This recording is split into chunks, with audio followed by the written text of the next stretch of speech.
गुजरात का जामनगर देश में पीतल के सामान बनाने के सबसे बड़े केंद्रों में एक है। यहाँ पीतल के सामान बनाने के लिए करीब 10,000 छोटे बड़े उद्योग हैं। इनका घरेलू और वैश्विक बाजार में अहम योगदान है। ये उद्योग लाखों परिवारों की रोजी रोटी का जरिया है। पीतल उद्योग से जुड़े लोगों की केंद्रीय बजट से भारी आस है। उनका कहना है कि उद्योग घाटे से गुजर रहा है और सरकार को इसके विकास के लिए गंभीर कदम उठाने चाहिए। उसमें पहले तो जीएसटी का जो प्रश्न है, हमारी ब्रास है, कॉस्टली आइटम है, उसको जो 18% है उसको 5% किया जाए।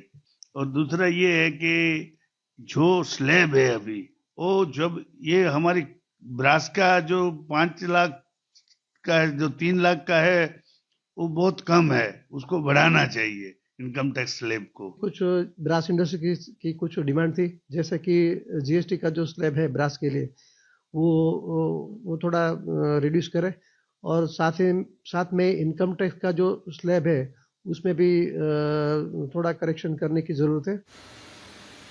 पीतल निर्माता जीएसटी दर में कमी के अलावा सरकार से पीतल के स्क्रैप से कर हटाने की भी मांग कर रहे हैं, ताकि ये उद्योग वैश्विक बाजार में ज्यादा प्रतिस्पर्धी हो।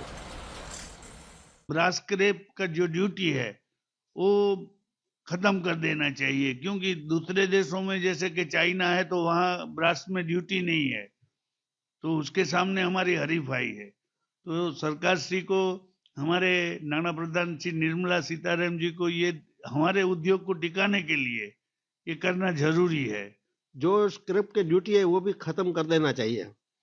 दूसरा, जो इनकम का स्लैब है वो कम से कम, जो अभी कम किया है फिर भी थोड़ा कम होना चाहिए।